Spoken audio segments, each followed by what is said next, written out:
Praise the Lord. आप सभी को जय मसीह की। आ, फिर दोबारा आपका स्वागत है इस लेसन स्टडी में जिसमें हम रोमियो की पत्री को पढ़ रहे हैं। और आज हम रोमियो 8 पढ़ने जा रहे हैं। हमारे बीच में जिस तरह हम कंटिन्यूशन में देख रहे हैं, रोमियो की पत्री में बहुत सारे अनुभव को ले रहे हैं और खुदा हमसे इस वचन के द्वारा बातें कर रहे हैं, हम विश्वास करते हैं। आइए आज हम फिर दोबारा इस रोमियो की पत्री को देखेंगे, 8वें चैप्टर को। और हमारे साथ सिस्टर रितु है और मैं बाइबल रीडिंग करूंगा। सिस्टर रितु वचन के द्वारा हमें बताएंगे। So over to sister. Thank you very much. खुदा आपको आशीष और बरकत दे। और हम आप सभी का स्वागत करते हैं हमारी इस रोमियो की पत्री में, जो सफर हमने शुरू किया है और उसे हम खत्म करेंगे एक दिन। पर अभी हम उस सफर में ही हैं और उस सफर में हमने बहुत सारी चीजें जो है वो सीखी हैं कि किस तरह से रोमियो की कलीसिया में उसके पत्र लिखने का पर्पस, कि उनको जो है एक जो उनके बीच में दीवार है, यहूदी मसीहों और गैर जाति यूनानी मसीहों के बीच में जो दीवार है, जो खतना की दीवार है, उसको खत्म कर रहा है। और अब जो है वो उसको खत्म करते करते दो तरह के व्यवस्था में लेकर आया है। एक व्यवस्था जो पाप की है और दूसरा व्यवस्था जो खुदा की है। सो उन दोनों व्यवस्था के बीच में युद्ध है, जिस युद्ध के बारे में जो है वो कह रहा है कि मैं ना चाहते हुए भी वो काम कर देता हूं जो मुझे करना नहीं चाहिए। क्योंकि व्यवस्था, उसने रोमियो 7 और उसकी 14 आयत में कहा, व्यवस्था आत्मिक है पर मैं जो हूं वो बिका हुआ हूं पाप में। सो फिर जब हम देखते हैं कि वो अंत में इस बात को क्लियर करता करता कि व्यवस्था जो है स्थायी है, मैं स्थायी नहीं हूं, मैं बदलता जा रहा हूं और मेरी स्ट्रगल ये है। तो उसने फिर 24, आइए देखिए पढ़ते हैं। आ, रोमियो उसका 7 उसकी 24 और 25। पर इससे पहले कि हम पढ़े, हम अपने सिरों को झुकाएंगे और प्रार्थना में जाएंगे। हमारे स्वर्गीय खुदावंद, हम एक बार फिर आपके सामने आते हैं प्रभु जी। आपके कलाम को पढ़ने जा रहे हैं जो आपके दास ने प्रभु जी हमारे लिए लिखा है आपकी आत्मा के जरिए से। और वही आत्मा प्रभु हम पर भी उंडेल, ताकि हम उन वचनों को समझ सकें, जैसा लिखा गया है वैसे ही उसे ले सकें। और बहुत सारे लोग प्रभु जी आशीष को पा सकें, जो बहुत ज्यादा खुदावंद अंधकार इस दुनिया में फैला है। आपके वचन की ज्योति जो नहीं दिख रही है, और बहुत सारे खुदा डिसेप्शंस हैं। हम चाहते हैं प्रभु कि आपका कलाम हमारे बीच में अपनी रोशनी को जलाए। हमें माफ करें, जो गलतियां हमने की हैं खुदावन उसको क्षमा करते हुए पवित्र आत्मा से भरें। कोई भी ऐसा शब्द ना हो जो हमारे जहन से आए, पर हर एक शब्द खुदावन आपकी आत्मा से हमें गाइड करे। यीशु के नाम से मांगते हैं, आमीन। सो आइए देखिए रोमियो उसका 7 अध्याय और उसकी 24 और उसकी 25 आयत को। जी। मैं कैसा अभागा मनुष्य हूँ, मुझे इस मृत्यु की देह से कौन छुड़ाएगा। हमारे प्रभु यीशु मसीह के द्वारा परमेश्वर का धन्यवाद हो। इसलिए मैं आप बुद्धि से तो परमेश्वर की व्यवस्था का, परंतु शरीर से पाप की व्यवस्था का सेवन करता हूँ। तो यहाँ पर जो है इस पॉइंट पर, क्योंकि खत जो है वो कंटिन्यूस एक लेटर है जो हमारे सामने है, अध्याय हमने डाले हैं, आयतें हमने बनाई हैं, पर एक तरह का खत है जो उस कलीसिया को लिख रहा है। सो अब यहाँ तक वो पहुंच चुका है। पहली बात, उसने सरकमसीजन को जो है जो ये घमंड करते हैं कि वो वस्ता को रख रहे हैं और खतना कर रहे हैं, उनके घमंड को मसीह के घमंड में बदलने की कोशिश की है उसने। उसने दोनों ग्रुप को जो है एक ही स्थायी प्लेटफॉर्म में लेकर आया है कि हम सभी पापी हैं, जो कि उसने रोमियो 3 उसकी 23 में भी और रोमियो 6 और उसकी 23 में भी यही कहने की कोशिश किया है कि हम सब ने पाप किया है, पर प्रभु यीशु मसीह का अनुग्रह हम पर हुआ है। और तब उसने कहा है कि हम अपने कामों से ही नहीं बचाए गए हैं, हम प्रभु यीशु मसीह की दया से बचाए गए हैं। और किस तरह से बचाए गए हैं, क्यों हमारे काम जो है वो नहीं हमें बचा पाए, क्योंकि वो निकम्मे हैं। हम पाप में ही पैदा हुए हैं, और उस पाप की फितरत, वो नेचर, वो लॉ ऑफ सिन जो है वो हमारे पास है। सो यीशु मसीह का धन्यवाद इसलिए कर रहा है क्योंकि वो हमारे बदले में उस पेनल्टी को और उस जो हुक्म ने हम पर लागू की थी, मौत, उस मौत को उसने लिया है और हमें आजाद किया है। पर फिर भी यहाँ पे वो कह रहा है कि मन से तो मैं किसका गुलाम हूं, परमेश्वर के हुक्मों का, पर शरीर से मैं पाप का गुलाम हूं। तो कहने का अर्थ यह है कि शारीरिक तौर से हमारे खून में अभी भी पाप है, पर जो मनुष्य नया बनते हैं हम प्रभु यीशु मसीह में, उसमें हम जो है खुदा के स्वरूप में दोबारा से जो है वो ढल सकते हैं। सो इसलिए स्ट्रगल है मन और शरीर के बीच में। सो आगे देखते हैं रोमियो उसके 8 और उसकी पहली आयत में। जी, रोमियो 8, पवित्र आत्मा के द्वारा जीवन। अंत, अब जो मसीह यीशु में है उन पर दंड की आज्ञा नहीं, क्योंकि वे शरीर के अनुसार नहीं वरन आत्मा के अनुसार चलते हैं। सो यहाँ पर जो है अब बिल्कुल उसने हमें ऐसा प्लेटफॉर्म दे दिया। पहले प्लेटफॉर्म हमारा था कि हम सभी पापी हैं, चाहे हम यूनानी हो, चाहे हम यहूदी हो, चाहे व्यवस्था रखते हो, चाहे व्यवस्था तोड़ते हो, हम सब एक ही कैटेगरी में आ रहे हैं कि हम पापी हैं। पर फिर एक और कैटेगरी हमारी बनी है जिन्होंने मसीह को कबूल किया है, क्योंकि मसीह में हमने क्या पाई है, कोई कंडमनेशन नहीं है हमारे पे, या हम आजाद हैं हर एक उस कंडमनेशन को हिंदी में उन्होंने क्या कहा है, देयर इज नो, पहली आयत पढ़ दे जबेश। अंत, अब जो मसीह यीशु में है उन पर दंड की आज्ञा नहीं। हाँ, दंड। सो कंडमनेशन मतलब वो दंड जो है हमारे पर नहीं रहा। क्यों? क्योंकि यीशु मसीह ने वो दंड अपने ऊपर ले लिया है, हमें आजाद कर दिया है। अब हम किस आत्मा में हैं? अब हम उस व्यवस्था में हैं जो आत्मा की व्यवस्था है। अब शरीर की व्यवस्था नहीं है, पाप की व्यवस्था नहीं है। सो इसीलिए हमने पिछली बार भी सीखा कि दो तरह की व्यवस्था पौलुस यहाँ पे बात कर रहा है, एक पाप की व्यवस्था, एक आत्मा की व्यवस्था। सो आत्मा की व्यवस्था जो यीशु मसीह में दोबारा जो है हमें मिली है, जिससे हमें उसने किस व्यवस्था से आजाद किया है? पाप की व्यवस्था से और मौत की व्यवस्था से। जैसे बागेदन में आदम और हवा ने पाप किया, तो पाप क्या था? व्यवस्था का तोड़ना। व्यवस्था ने पहचान दी कि ये पाप हुआ है, क्योंकि व्यवस्था टूटी थी। सो व्यवस्था ने हुक्म जारी किया कि मौत जो है इन पर लागू होगी। अब उस व्यवस्था की जो मौत हम पर लागू हुई थी, वो यीशु मसीह ने हमारे बदले में खड़े होकर उस दंड को ले लिया है। तो जब दंड दंड ले लिया गया तो हम क्या हुए? हम आजाद हो गए। अगर मेरे पे पेनल्टी हो और कानून जो है मुझसे पैसे उसने यू नो मैं कर्जदार हूं कि मुझे उन्हें पैसे देने हैं, पर अगर कोई और आके मेरे पैसे चुका देता है, तो क्या फिर मैं हुक्म के अधीन रही? नहीं, मैं आजाद हो गई, क्योंकि किसी ने ऑलरेडी उसका जो है पे कर दिया है प्राइस। सो यीशु मसीह ने पे कर दिया है। अब वो कह रहा है कि हम सभी जो हैं किसी भी दंड के भागी नहीं रहे, हम कोई भी पाप के हुक्म और उसकी मौत के भागी नहीं रहे, बल्कि हम आजाद हो गए। Am I clear? Yes. So अब वो कंटिन्यू इस चीज को आगे लेकर जा रहा है। आइए देखिए तीसरे वचन में। Second, okay, second. क्योंकि जीवन की आत्मा की व्यवस्था ने मसीह यीशु में मुझे पाप की और मृत्यु की व्यवस्था से स्वतंत्र कर दिया। या I already explain about this कि यीशु मसीह की जो आत्मा की व्यवस्था है, उसने मुझे किससे आजाद किया। So the law of sin and the law of spirit is, law of sin क्या है एक्चुअली? जो हमारा पुराना मनुष्यत्व है। लॉ ऑफ स्पिरिट क्या है? हमारी नया मनुष्यत्व, जो कि पाप से, मजदूरी से हम आजाद हो गए हैं। पर अब पाप क्या है? इसका मतलब हम पाप करें? नहीं करना। सो आगे पढ़ते हैं तीसरे वचन में। या, क्योंकि जो काम व्यवस्था शरीर के कारण दुर्बल होकर ना कर सकी, उसको परमेश्वर ने किया, अर्थात अपने ही पुत्र को पापमय शरीर की समानता में और पाप बलि होने के लिए भेजकर शरीर में पाप पर दंड की आज्ञा दी। सो कैसे? क्योंकि व्यवस्था दुर्बल हुई। कैसे दुर्बल होगी? जब शरीर में हमने पाप किया। आदम और हवा शरीर में थे, उन्होंने पाप किया। फिर उसी उसी को ओवरकम करने के लिए खुदावन यीशु मसीह देह में आए। इसीलिए यूहन्ना पहले में क्या है? वचन कलाम जो है खुदा के साथ था, वही कलाम हमारे बीच में उसने डेरा किया। सो वो जब कलाम जिस्म में आया, तो उसने वो सारी पेनल्टी जो थी हमारी उठाकर हमें जो है वो आजाद कर दिया। क्लियर?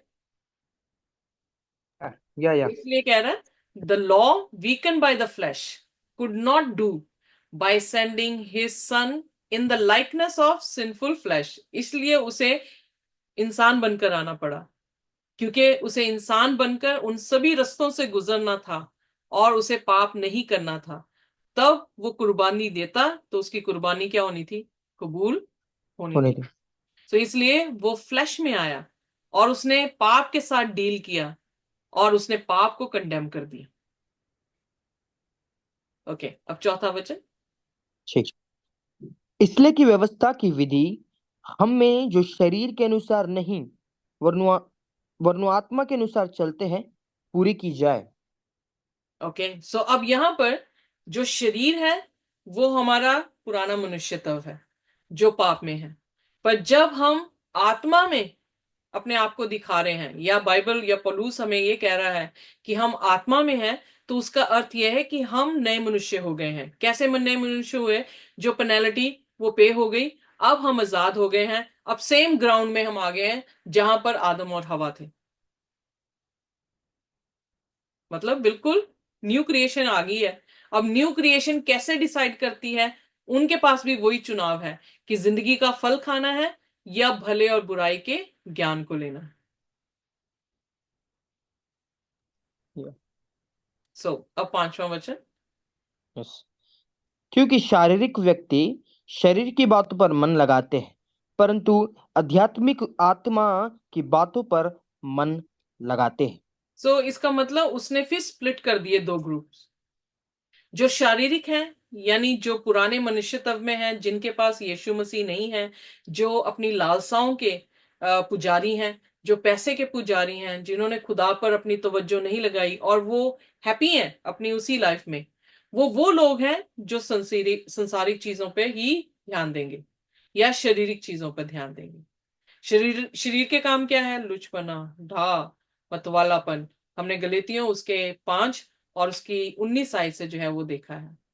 सो पर जो आत्मा से जन्मे हैं वो किसकी तरफ ध्यान देंगे? आत्मा की। क्योंकि जो आत्मा से जन्मा है वो आत्मिक है। सो जो शरीर से जन्मा है वो पापी है। सो इसलिए ये दो उसने ग्रुप जो है वो अलग कर दिए, सेपरेट कर दिया हमारे सामने, ताकि वो हमें दोनों के कॉन्सिक्वेंसेस और दोनों के एक्शन जो है वो बता सके। अब आगे देखते हैं कि वो क्या कहता है। शरीर पर मन लगाना तो मृत्यु है परंतु आत्मा पर मन लगाना जीवन और शांति है। सो इसका मतलब जो इस सेक्ट के लोग हैं, जिन्होंने शरीर पे मन लगाया है, शरीर के कामों पे मन लगाया है, उनका कॉन्सिक्वेंसेस बता रहा है कि उनके पास मौत है। क्यों मौत है? क्योंकि उन्होंने यीशु मसीह को ग्रहण नहीं किया, जो उनके बदले में उनकी पेनल्टी को ले लिया। तो उनके पास उनकी पेनल्टी खुद ही वो पे कर रहे हैं, तो इसलिए वो क्या हो रहे हैं? मर रहे हैं। या पर जिन्होंने यीशु मसीह को ग्रहण किया है और विश्वास किया है कि यीशु मसीह ने मेरे बदले में वो पेनल्टी या वो दाम चुका दिया है, तो वो विश्वास से क्या हो रहे हैं? साफ हो रहे हैं। और इसलिए उनकी शांति बनी हुई है, क्योंकि पिता के साथ उसका यीशु ने जो है वो मेल करवा दिया है। तो शांति है उनके पास और उनके पास जिंदगी है। अब सातवां वचन। क्योंकि शरीर पर मन लगाना तो परमेश्वर से बैर रखना है क्योंकि ना तो परमेश्वर की व्यवस्था के अधीन है और ना हो सकता है। एग्जैक्टली। सो इसका मतलब ये दोनों डिफरेंट सेक्ट जो हैं, जो आत्मिक है वो खुदा के हैं, जो शारीरिक है वो इस संसार के ईश्वर के हैं। तो उन दोनों में मेल नहीं हो सकता। उन दोनों में क्या होगी? दुश्मनी होगी। जब हम उत्पत्ति उसका 3 उसकी 15 में पढ़ते हैं, तो फर्स्ट प्रोफेसी क्या हुई थी? जब उन्होंने पाप कर दिया, उन्होंने, खुदावन यीशु मसीह ने यही कहा कि स्त्री और इसके बीच और तेरे बीच के बीच में क्या पैदा करूंगा? दुश्मनी। बैर। या सो इसलिए जो शारीरिक सोच सोचते हैं या शरीर से पैदा हुए हैं, उनका बैर किसके साथ हो जाएगा? परमेश्वर के साथ। एम आई राइट?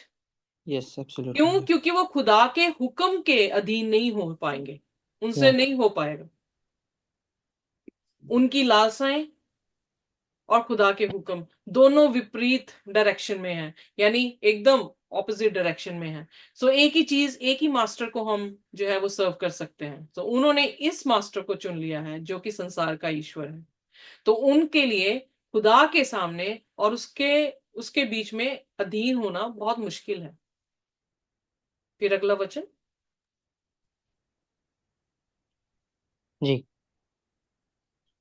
परंतु जबकि परमेश्वर का आत्मा, 8 वर्स, राइट? 8th, हाँ जी। या और जो शारीरिक दशा में है वे परमेश्वर को प्रसन्न नहीं कर सकती। So very true. अगर हम इब्रानियों 11 उसकी 6 में पढ़ते हैं तो बिना विश्वास के हम परमेश्वर को प्रसन्न नहीं कर सकते। नहीं कर सकते। अब विश्वास किस पे करना है कि यीशु मसीह हमारे बदले में मरा है और हमने एक नए सिरे से जन्मना है।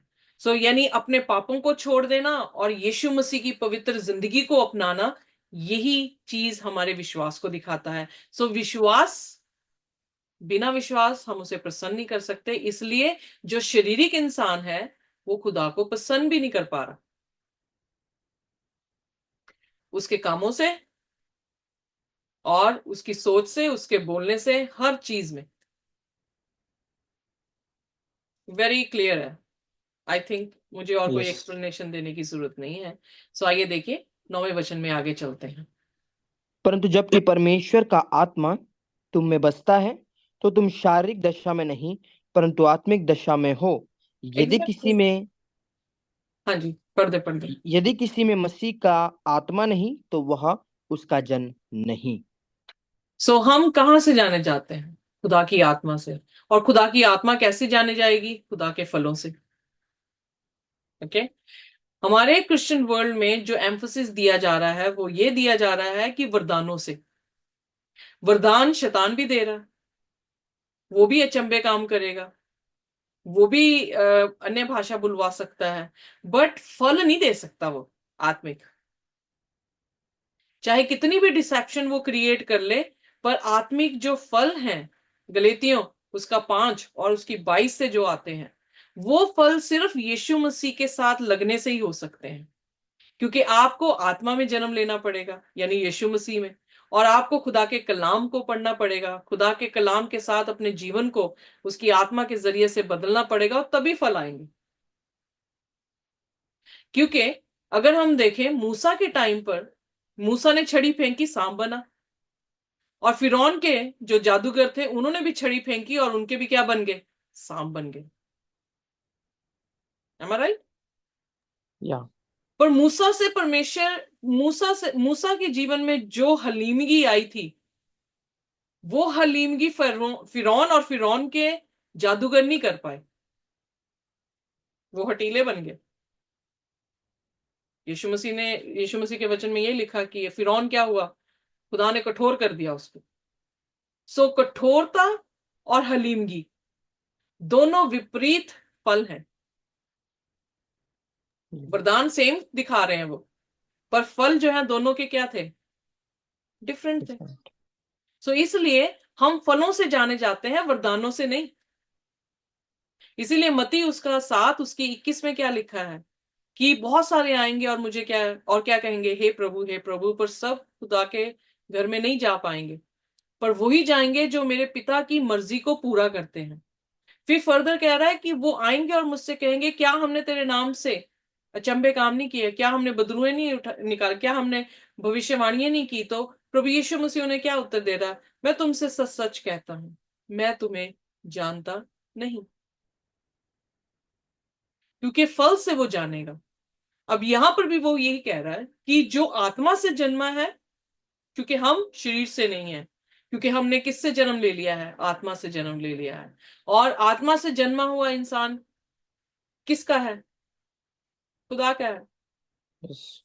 और जो आत्मा से नहीं जन्मा है वो उसका नहीं है। राइट? या अब 10वें वचन में देखेंगे कि आगे कि वो क्या कह रहा है।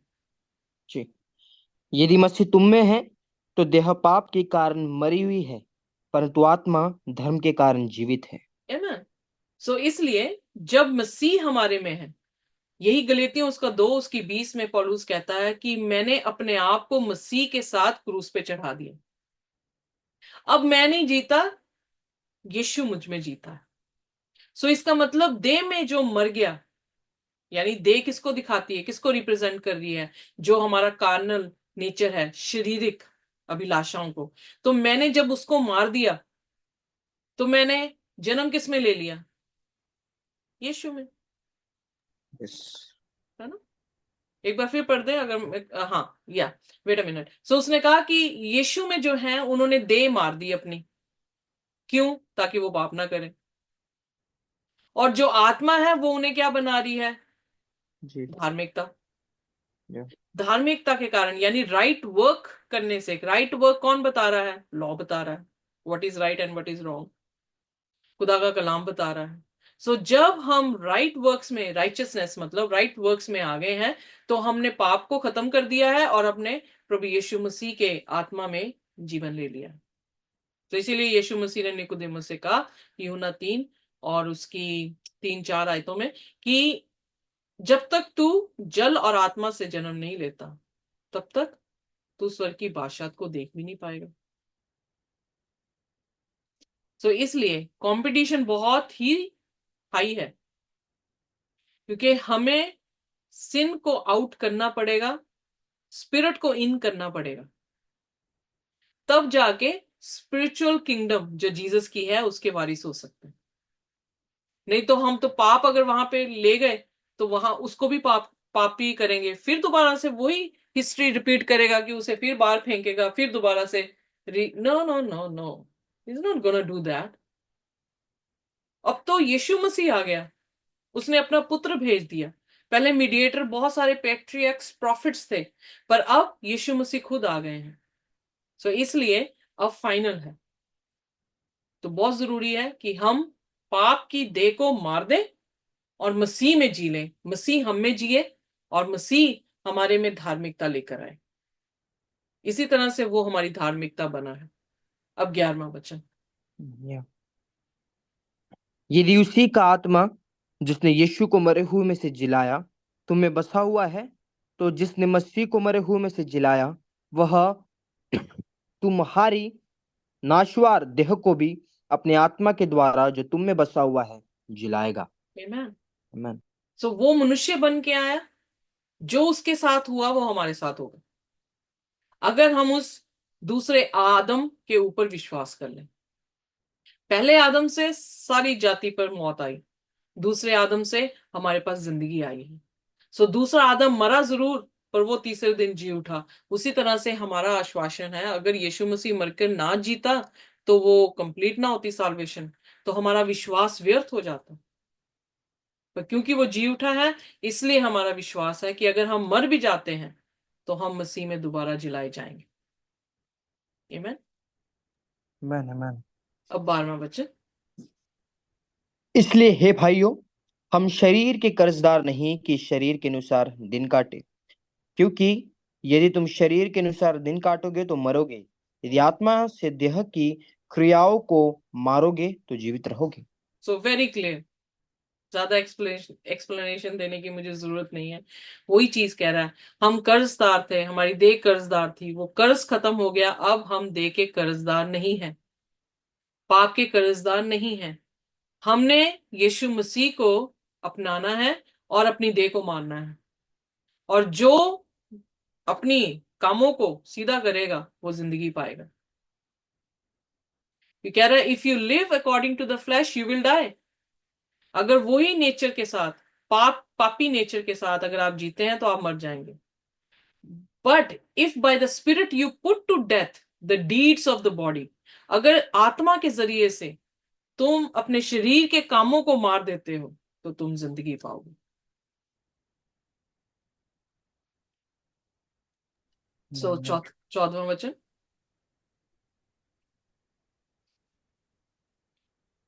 फोर्टीन। इसलिए कि जितने लोग परमेश्वर के आत्मा के चलाए चलते हैं वे ही परमेश्वर के पुत्र है। आमीन। क्योंकि परमेश्वर आत्मा है, उसका हुक्म आत्मिक है, और उसके पीछे चलने वाले क्या हैं? परमेश्वर के पुत्र होंगे। अब देखें, जब पौलुस साउल था, परसिक्यूट कर रहा था, यीशु के साथ जब उसका एनकाउंटर हुआ है, उसके काम बदले के नहीं बदले?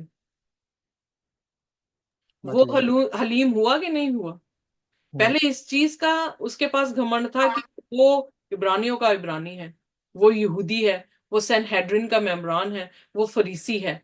पर जब यीशु मसीह उसके जीवन में आया तो उसने वो सारी उपलब्धियों को क्या समझ लिया? फिलिपियों उसके 3 अध्याय में, कूड़ा।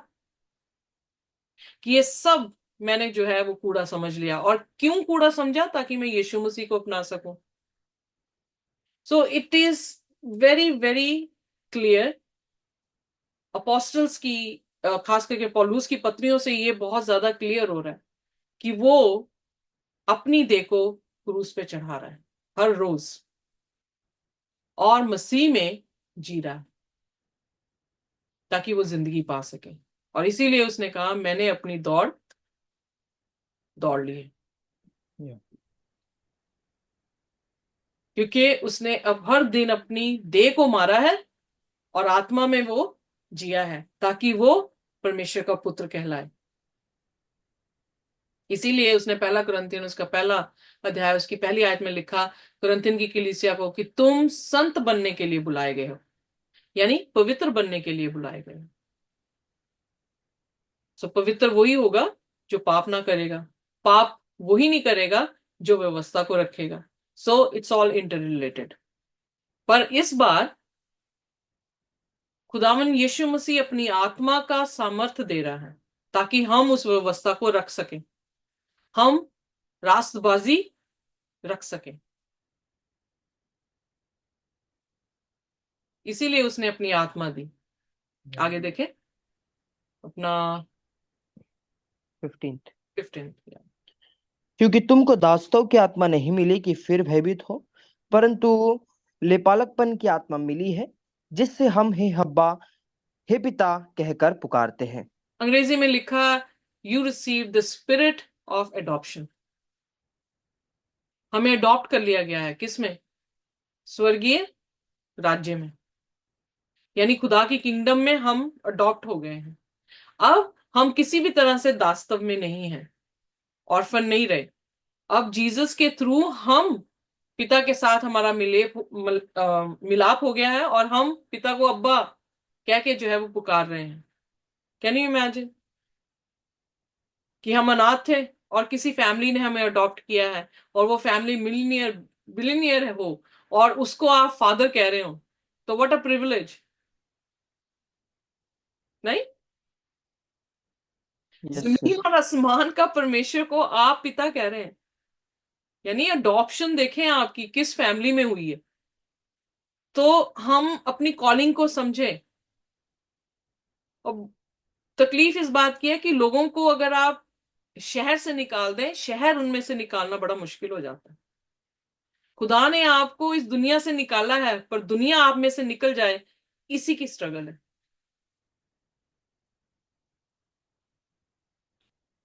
सो वी आर अडॉप्टेड। फिर 16वें वचन में आत्मा आप ही हमारी आत्मा के साथ गवाही देता है कि हम परमेश्वर की संतान हैं। या क्योंकि हम आत्मा से जन्मे हैं, इसलिए आत्मा क्या कर रहा है? हमारी गवाही दे रहा है कि यस, कीप इट अप, ऐसे ही चलते रहो। जो कलाम पढ़ के खुदा के इस भेदों को समझ रहा है, खुदा का आत्मा उसे कैसे आश्वासन देता है? कलाम समझा के आश्वासन दे रहा है कि जहां पर तू खड़ा है, जिस चीज पर तू विश्वास कर रहा है, उसी में विश्वास करते चला जा। नहीं, हम पत्रियों यस। को पढ़ रहे हैं और जैसे जैसे हम पढ़ रहे हैं, खुदा की आत्मा हमें क्या दे रही है? आश्वासन। हमारी आत्मा को आश्वासन दे रही है कि यही सत्य है। Don't listen to anything else. इस सत्य को जान, इस सत्य पे चल। फिर उसके बाद 17वां वचन। और यदि संतान है तो वारिस भी, वरन परमेश्वर के वारिस और मसीह के संगी वारिस है, कि जब हम उसके साथ दुख उठाए तो उसके साथ महिमा भी पाए। एग्जैक्टली यही 7 कलीसियां प्रकाशित वाक्य में परमेश्वर वहां से बात कर रहा है कि मैं तुम्हें अपना सिंहासन दूंगा, मैं तुम्हें अपना मुकुट दूंगा, मैं तुम्हें अपने घर लेकर जाऊंगा, मैं तुम्हें मॉर्निंग स्टार दूंगा। क्या कर रहा है? अपना को एयर्स जो है यीशु मसीह के साथ, हम उसके क्या हैं?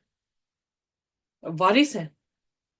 जैसे प्रभु यीशु मसीह के साथ पिता ने किया कि वो इतना हलीम हुआ, उसके नाम जो है उसने सभी नामों पे कर दिया, उसकी नेशंस पे रूल करने को जो है वो कुवत दी। प्रकाशित वाक्य में भी वो यही कर रहा है। थायतीरा से क्या कह रहा है कलीसिया से, अगर तुम जय पाओ तो तुम भी क्या करोगे, राज्यों पे राज करोगे, मैं तुम्हें भी न्याय करने के लिए दूंगा। सो 20 रेवलेशन 20 में हम देख रहे हैं कि वो लोग जो है वो दुष्टों का न्याय कर रहे हैं। परमेश्वर के साथ, प्रभु यीशु मसीह के साथ हम क्या हैं, क्योंकि वो हमारा भाई बना है, हमारे हमारी तरह वो जिस्म में आया था, हमारा दोस्त बना है, हमारा भाई बना है, तो हमारा बाप बना है। जब हम उसी के जैसे चलते हैं, उसी परिस्थितियों से गुजर रहे हैं, तकलीफों से गुजर रहे हैं, तो जैसे उसने जय पाई है वैसे ही परमेश्वर हमें भी जय देगा, वैसे ही हमें रुतबा मिलेगा। इसीलिए दानियल 12 में जब 1 से 3 में हम पढ़ते हैं, तो वो लोग जिन्होंने लोगों को धर्मी बनाया है, जो रास्तबाज होंगे, वो किसके जैसे चमकेंगे, बाइबल में लिखा तारों की तरह चमकेंगे। यीशु मसीह कौन सा तारा है, सुबह का तारा। Reward is same. जब हम पैराबल भी पढ़ते हैं जिसमें हस्बैंड मैन जो है लोगों को हायर कर रहा है, जो लास्ट मोमेंट में भी हायर किए गए थे सेवक, उनको भी जो रिवॉर्ड दिया गया है या दिहाड़ी दी गई है, वो बिल्कुल सेम दी गई है उन लोगों के जैसी जिन लोगों ने सुबह से काम किया। वो क्यों ऐसा है? क्योंकि salvation is same, reward is same, eternal life. उसमें क्या तब्दीली करेंगे खुदावन? चाहे वो उत्पत्ति के टाइम का विश्वासी हो, चाहे वो हमारे टाइम का विश्वासी हो, मिलना सभी को एक ही रिवॉर्ड है, हमेशा का या जीवन। आइए अब 18वीं आयत पढ़ते हैं। जी, भविष्य में प्रकट होने वाली महिमा।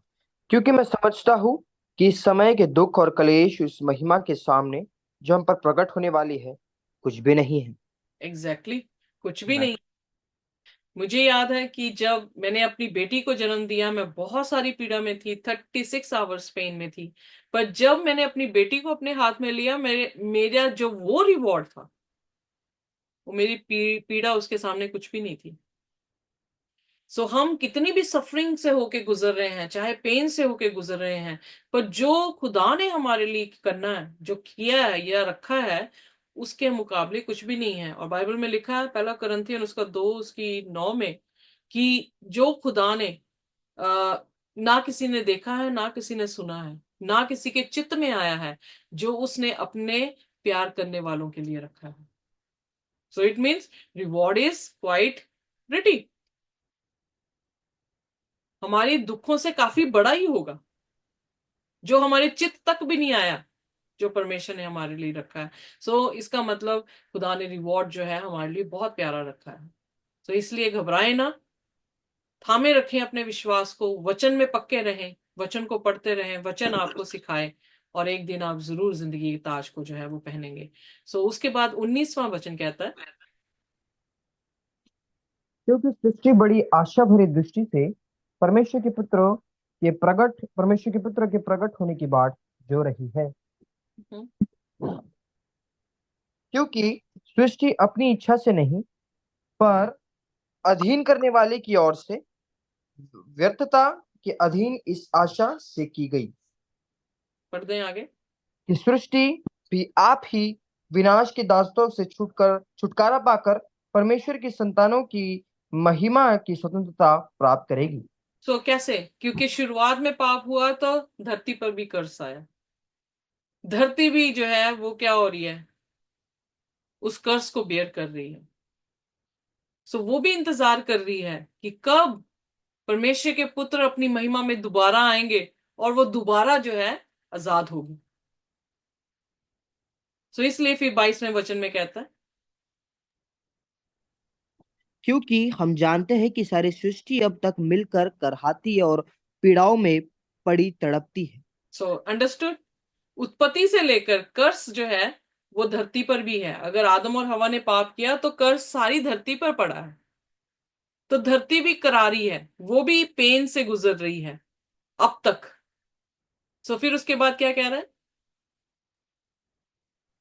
और केवल वही नहीं पर हम भी जिनके पास आत्मा का पहला फल है आप ही अपने में करहाते हैं और लेपालक होने की अर्थात अपनी देह के छुटकारे की बाट जोते हैं। सो हम भी जो है वो क्या कर रहे हैं, कब यीशु मसीह आएगा, कब हमें उद्धार मिलेगा, कब जो है इस कर्ज से जो है हमें आजादी होगी, कब जो है वो पाप का डंक लिखा है कि कहाँ रहा, कब वो समय आएगा। सिर्फ धरती नहीं करा रही, हम भी पेन में हैं, हमारी भी डिसयूनिटी है फैमिलीज में, हमारी भी मिसकंसेप्शंस चल रही हैं, एक दूसरे को हम समझ नहीं पा रहे हैं, लड़ाई झगड़े ईर्ष्या जेलसी, हर तरह के वो पाप का व्यवस्था हमारे पे है। तो हम भी वेट कर रहे हैं, धरती भी वेट कर रही है। फिर 24 वचन में क्या कह रहा है? इस आशा के द्वारा हमारा उद्धार हुआ है, परंतु जिस वस्तु की आशा की जाती है जब वह देखने में आए तो फिर आशा कहाँ रही, क्योंकि जिस वस्तु को कोई देख रहा है उसकी आशा क्या करेगी। सो एक ही आशा के लिए सभी जो है वेट कर रहे हैं, पर जब वो आशा पूरी हो जाएगी तो आशा कहाँ रहेगी? तो आशा तो पूरी होगी, राइट? सो यीशु मसीह की दूसरी आमद, तीतस की पत्री में लिखता है, इज अ ब्लेसेड होप। यही वो आशीषित आशा है हमारे लिए कि वो एक दिन आएगा और हमें क्या करेगा? उद्धार देगा और दोबारा से धरती को बनाएगा और हमें एक नई धरती और नया आकाश देगा जिसमें कोई पाप ना होगा, ना रोना होगा, ना ना ही वहां पर कराना होगा, दर्द होगा, पीड़ा होगी, मौत होगी। Revelation 21 verse 3, if I'm not forget, it's 3 और 4 में जो है वो हमारा परमेश्वर होगा, हम उसके लोग होंगे। So we all are running और प्रेसिंग फॉरवर्ड विद होप। उस आशा के लिए हम दौड़ रहे हैं। वो आशा क्या है? यीशु मसीह की दूसरी आमद। और 26 आयत में, ठीक है। इसी रीति से आत्मा भी हमारी दुर्बलता में सहायता करता है, क्योंकि हम नहीं जानते कि प्रार्थना किस रीति से करना चाहिए, परंतु आत्मा आप ही ऐसे आहे भर भर कर जो बयान से बाहर है हमारे लिए विनती करता है। सो यहाँ पर हम नहीं जानते कि हमें क्या कहना चाहिए, इसीलिए खुदा ने सहायक दिया है, आत्मा सहायक दिया है ताकि हमें प्रार्थना करनी सिखाए कि हमें क्या मांगना है। नहीं तो हम तो दूसरी लिस्ट बनाते रहेंगे, हमें कार चाहिए, हमें घर चाहिए, हमें बच्चे चाहिए, हमें औरत चाहिए, हमें मेरी शादी होनी चाहिए। यही लिस्ट आज दुनिया बोल रही है, पर आत्मा ही सिखाएगी कि हम अपने उद्धार के लिए, हम अपने परिवार के उद्धार के लिए क्या मांगे। सो रोना ये नहीं कि आप जोर जोर से चीख रहे हैं, आप जोर जोर से दुआएं कर रहे हैं। रोना मतलब यू ग्रोन, आप अपने आप में यू नो महसूस करेंगे कि खुदा, मैं बहुत ज्यादा पापी हूं और मुझे तेरी बहुत जरूरत है, और तेरी आत्मा के बिना मैं अपने आप को सही नहीं कर सकता।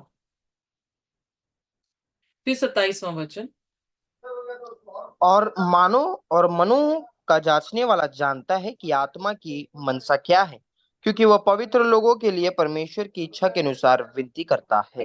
अगेन यहाँ पे ध्यान दें, अंडरलाइन वर्ड, कि आत्मा भी परमेश्वर की इच्छा के अनुसार ही काम करता है। इसीलिए उसने कहा कि जो कोई उसकी इच्छा के अनुसार मांगेगा परमेश्वर उसे देगा। जब हमने पहला यूहन्ना की पत्री जो है पढ़ी थी, तो if I am not mistaken,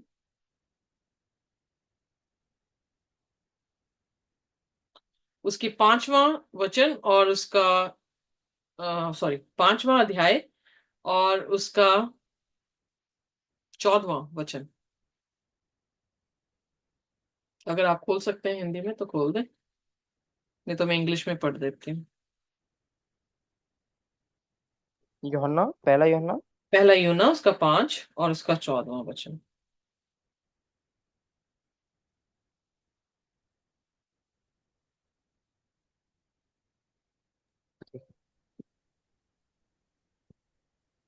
और हमें उसके सामने जो याव होता है वह यह है कि यदि हम उसकी इच्छा के अनुसार कुछ मांगते हैं तो हमारी सुनता है। आमेन। सो वो क्या आमीन। कर रहा है? आत्मा कैसे प्रार्थना करवा रहा है?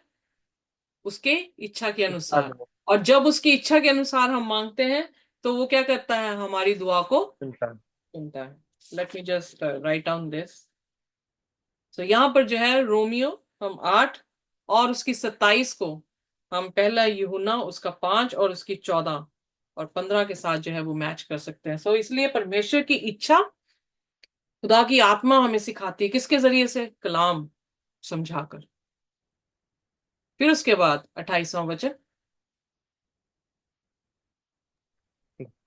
हम जानते हैं कि जो लोग परमेश्वर से प्रेम रखते हैं उनके लिए सब बातें मिलकर भलाई को उत्पन्न करती है, अर्थात उन्हीं के लिए जो उसकी इच्छा के अनुसार बुलाए हुए हैं।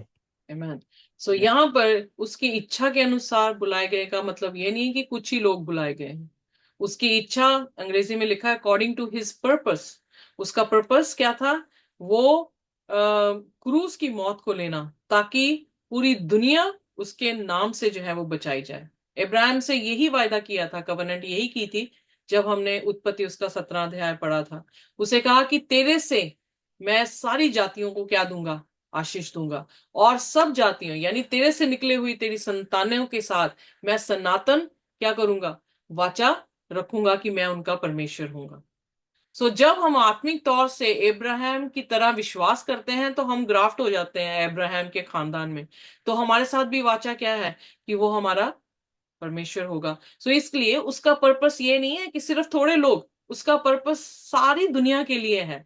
पर जो कोई भी उस पर विश्वास करे, कंडीशन यहां पर ये है, जो कोई भी उस पर विश्वास करे। परमेश्वर ने जगत से, उसने ये नहीं कहा कि एक स्मॉल सेक्ट्स के साथ, नो यहूदी से किया ना, ना ना यूनानी से किया ना, उसने कहा पूरे जगत से प्रेम किया कि उसने अपना एक लौता पुत्र पूरे जगत के लिए दे दिया, ताकि जो कोई उस पर विश्वास करे। अब जो कोई में हमारी अपनी पर्सनल डिसीजन, हमने करना है कि नहीं करना।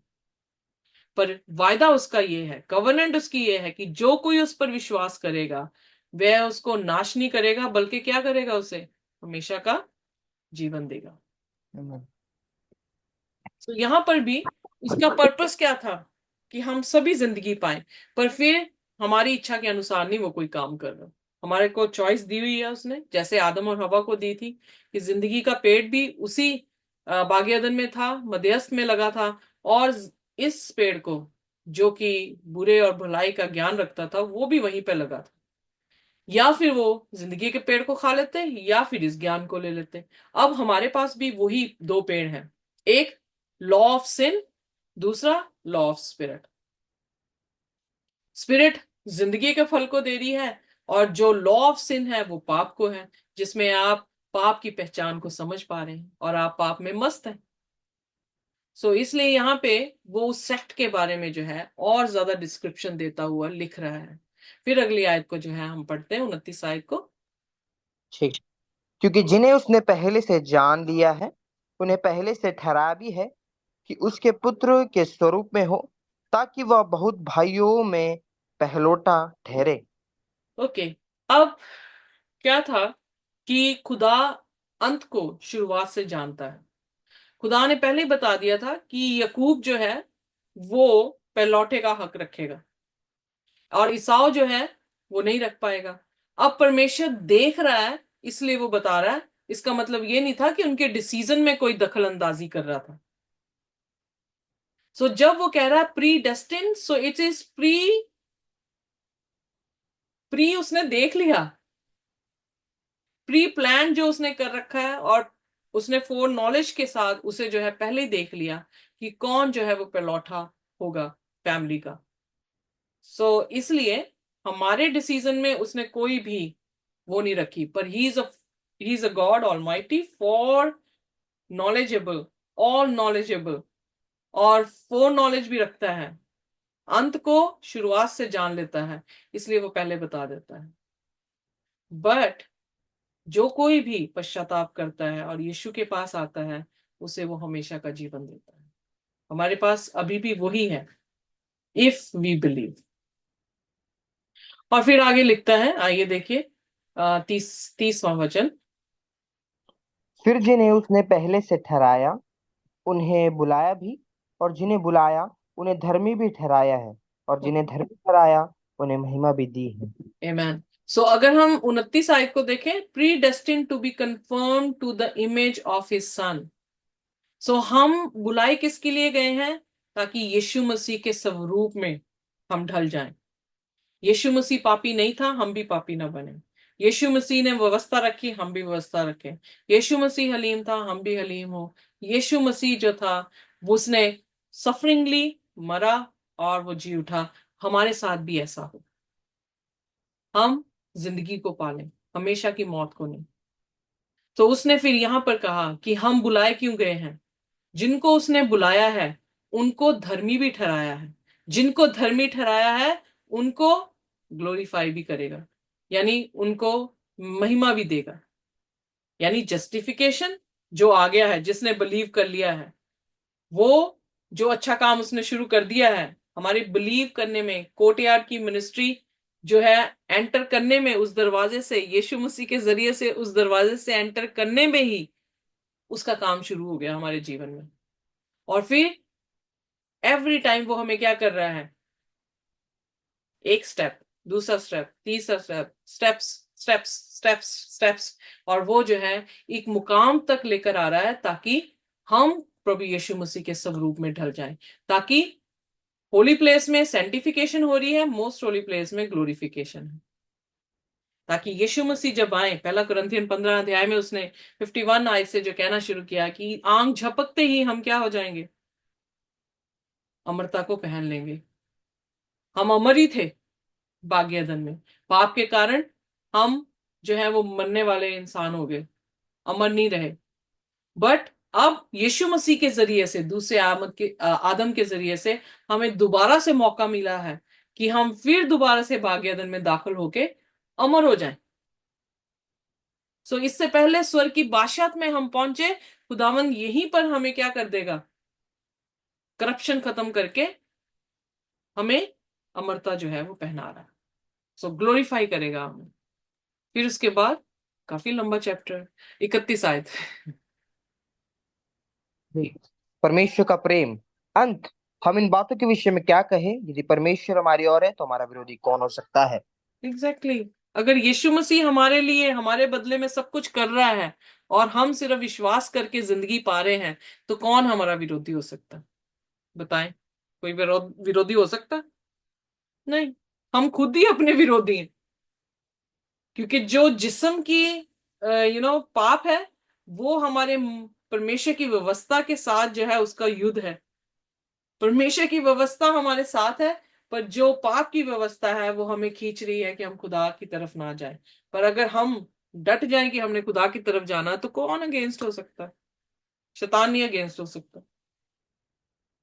फिर उसके बाद आगे, जी जी। जिसने अपने निज पुत्र को भी ना रख छोड़ा, परंतु उसे हम सब के लिए दे दिया, वह उसके साथ हमें और सब कुछ क्या ना देगा? अब जब सब कुछ खुदा ने हमें दे दिया, अपना बेटा तक दे दिया, तो वो हमारे लिए सब कुछ कर सकता है। सिर्फ विश्वास करें कि यीशु मसीह, तेरा खून बहाना मेरे लिए कफारा हो। प्रभु यीशु मसीह, तेरी आत्मा मेरे तक पहुंचाना, मुझे तेरे स्वरूप में ढाल दे। मैं तेरे घर तक का वारिस जो है, तेरी मतलब तेरे पीछे पीछे ओबीडियंस के साथ जो है उस तक पहुंच सकूं। अब अगर बाई चांस मैंने आपको अपना घर दिखाना हो और आप शहर के बाहर हो, तो मेरे घर तक कैसे पहुंचेंगे? आपको मेरे पीछे पीछे ही आना पड़ेगा ना। तो अगर यीशु मसीह स्वर्ग में है और हमने स्वर्ग जाना है, तो किसके पीछे पीछे जाएंगे? यीशु मसीह के पीछे पीछे। जैसा उसने किया, जैसे वो पहुंचा है, वैसे हमें पहुंचना पड़ेगा। सो यीशु के स्वरूप में ढलना पड़ेगा, यीशु के जैसे हमें जो है वो चलना पड़ेगा, ताकि हम स्वर्ग की बादशाह में पहुंच जाए। राइट? जिस अब अगला वचन। जिससे जिसने अपने निज पुत्र को बिना दिस या 20 33 परमेश्वर के चुने हुए पर दोष कौन लगाएगा? परमेश्वर ही है जो उनके परमेश्वर ही है जो उनको धर्मी ठहराने वाला है। मैंने ऑलरेडी बताया, जस्टिस जडेक, मतलब खुदा अपने लोगों के लिए खड़ा हो रहा है। किस चीज में? कि शैतान उन्हें अब्यूज कर रहा है, शैतान उन्हें एक्यूज कर रहा है, खुदा उन्हें जस्टिफाई कर रहा है। किसके जरिए से? यीशु मसीह के कामों के जरिए से। यीशु मसीह हमारे बिहाफ पर वो काम सही करके गया है, सो इसलिए वो एक्यूज नहीं कर पाएंगे, क्योंकि हमने यीशु मसीह को यानी क्या कह सकते हैं, उस पर विश्वास कर लिया, उसको प्रथम कर दिया, उसको आगे कर दिया। हम नहीं दिख रहे, अब कौन दिख रहा है? यीशु मसीह दिख रहा है। तो जब यीशु मसीह जो धर्मी रहा है, जब वो दिख रहा है, तो शैतान कैसे हमारे पर एक्यूजेशन लेकर आ सकता है? जीसस कह देंगे मैंने पे कर दिया इसका पेनल्टी, मैं इसके बिहाफ पर वॉक कर रहा हूं। Are you with me? कई बार जो है हमारे बिहाफ पे कोई पेपर या एग्जाम दे आए जो हमारे से ज्यादा इंटेलिजेंट हो, वैसे तो गलत बात है, आई एम जस्ट टेलिंग, तो बंदा तो वही पास हुआ ना जिसके लिए वो गया है, नहीं? या तो एग्जैक्टली खुदा ने क्या किया है? खुदा ने हमारी प्लेस ले लिया, हमने कंसेंट दिया, खुदावन हम तेरे पे विश्वास करते हैं। खुदा ने हमारे बदले में हमारी धार्मिकता हमें धर्मी बनाया है अपनी धार्मिकता देके। तो कैसे एक्यूज करेगा हमें? गॉड जस्टिफाई अस। इसलिए रोमियो 3 उसकी 26 में लिखा है, वो खुद भी जस्ट रहा और वो हमें भी जस्टिफाई करता है। वो खुद भी धर्मी रहा और हमें भी धर्मी बनाता है। सो वो दो धारी तलवार है। सो हर चीज को वो काट रहा है ताकि हम जस्टिफाई हो जाए। फिर 34 आयत में कह रहा है रोमियो, उसका 8वां और उसकी 34। फिर कौन है जो दंड की आज्ञा देगा? मसीह है जो मर गया, वरनु मुर्दों में से जी भी उठा और परमेश्वर की दाहिनी ओर है और हमारे लिए निवेदन भी करता है। हम तो पहुंच नहीं पाए, पर हमारे बदले में कौन पहुंचा? स्वर्ग की बादशाह में तख्त के सामने, परमेश्वर के तख्त के सामने यीशु मसीह। सो जब हम विश्वास से प्रार्थना कर रहे हैं तो वो हमारी प्रार्थनाएं जरूर जा रही हैं स्वर्ग की बादशाह में, पर यीशु मसीह क्या कर रहा है? उस बिनती को सुनकर हमारे लिए आगे क्या कर रहा है? पिता के सामने बिनती कर रहा है। सो मेरा रिप्रेजेंटेटिव कौन है? यीशु मसीह, पिता के सामने। तो जब वो बिल्कुल मुकम्मिल है, वो बिल्कुल जस्ट है, तो मेरा केस कैसे फॉल्ट में हो जाएगा? क्योंकि मेरे बदले में उसने अपने आप को वहां पे रिप्रेजेंट कर दिया और फरियाद कर रहा मेरे लिए। समझ आ रही बात? यस। है ना? तो हम कैसे जो है, इसीलिए तो वो आगे बोल रहा 35 आयत में, पढ़े मेरे साथ, बड़ी खूबसूरत आयतें हैं आगे। ठीक। कौन हमको मसीह के प्रेम से अलग करेगा? क्या कलेश या संकट या उपद्रव या अकाल या नंगाई या जोखिम या तलवार? कौन करेगा अलग? No one. जिसने इतना प्यार किया हमारे साथ कि उसने अपना एक लौता पुत्र भी नहीं छोड़ा, तो कौन सी चीज अलग कर देगी हमें उसके प्यार से? कोई नहीं कर सकती। विश्वास में बने रहोगे ना, कोई नहीं कर सकता अलग हमें उस मुक्ति से। क्योंकि मतलब मुझे, मेरे पास शब्द ही नहीं, मैं कैसे समझाऊं। जितना समझा सके थी उतना समझा दिया कि इतना प्यार किया उसने हमसे कि वो हमारे लिए धार्मिकता बन गया, वही हमारे लिए जस्टिस बन गया। यिर्मयाह 9:24 तो मेरी जिंदगी में नक्शे हो गया, कि कहता कि घमंड कोई करे तो किस पे करे? परमेश्वर पर करे, कि वो उसे जानता है और उसे समझता है कि वो लविंग काइंडनेस, जस्टिस और राइचियसनेस एक्सरसाइज करता है और इसी को पसंद करता है। अब हमारे, हम जो थे, डिसीव हुई हमारी अम्मा, यानी ईव की बात कर रही हूं। बाइबल में लिखा कि वो डिसीव हो गई। अब वो डिसीव तो हो गई, पर खुदा ने तभी उसके लिए जस्टिस की। कैसे? क्योंकि वो चालाक सांप, पुराना सांप शैतान जो था, उसने नए शिशु मतलब औरत को जो है वो बहका दिया। पर खुदा ने जस्टिस की, खुदा ने उसके बदले में खड़े होकर वो सारी चीजें पूरी की ताकि शैतान हमें एक्यूज ना कर सके। और फिर यहां पर लिखता है 36 आयत में,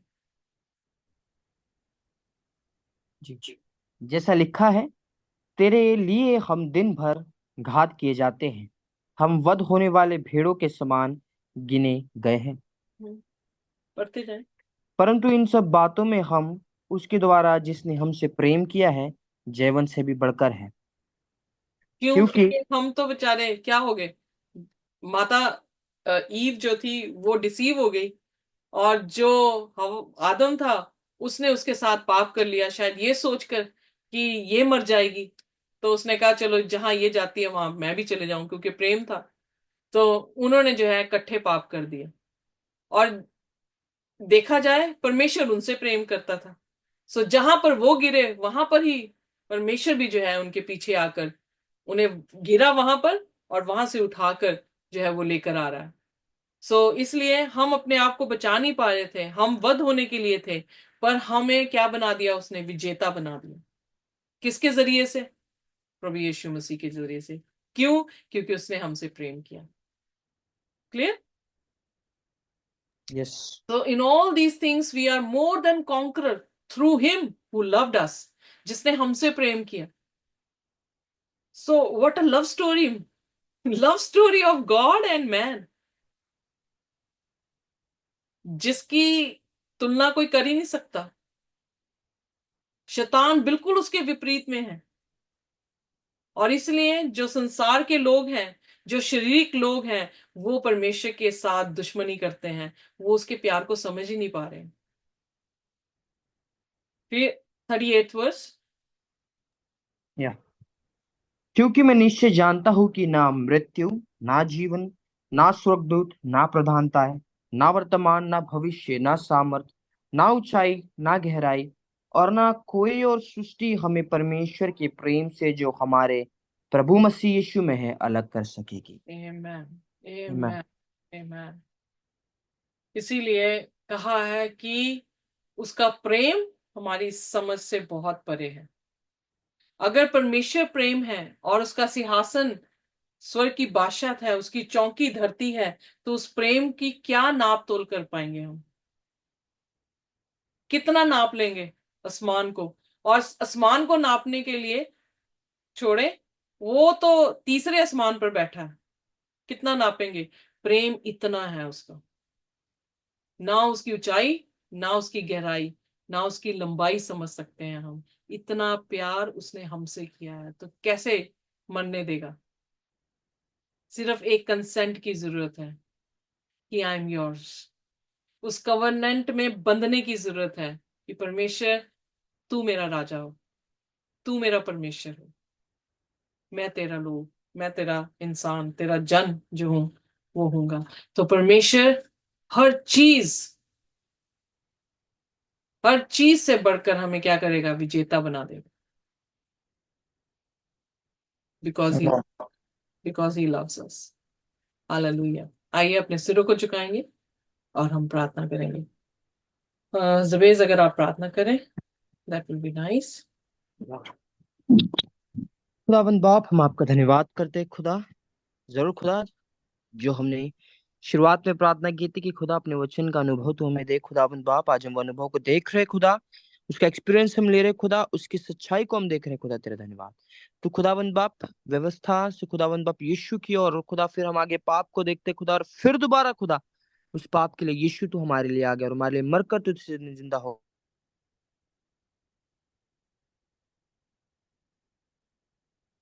तेरे प्रकाशन से हमें भर चुका है खुदा। खुदावंद बाप, हम तेरा धन्यवाद करते कि खुदा तूने इससे खुदावंद बाप सच्चाई बता दी, that work of the law and work of the spirit के बीच में खुदा हमें आत्मा से भरा होना बहुत जरूरी है खुदा। और खुदावंद बाप, जब हम आत्मा से भरे हुए रहेंगे परमेश्वर, तेरा मन हमारे अंदर रहेगा खुदावंद बाप, वो आत्मा हमें खुदावंद बाप तेरी सत्यताई में चलाएगा खुदा, और वही सत्यताई में स्वर्ग की बादशाह में ले जाएगी खुदा। में ब्लेस कर जितने रूह है खुदा इस वीडियो को ऑनलाइन देखते हैं खुदा, जो वचन के द्वारा तूने हमसे बातें की है वही बातें तू उनसे भी कर खुदा। हमें ब्लेस कर, इस दुआ को यीशु के नाम में मांगते हैं, आमीन। Amen. Thank you very much. खुदा की शांति और उसका अनुग्रह हमारे साथ इसी तरह से बना रहे जब तक कि वो दोबारा ना आ जाए। आमीन। आमीन।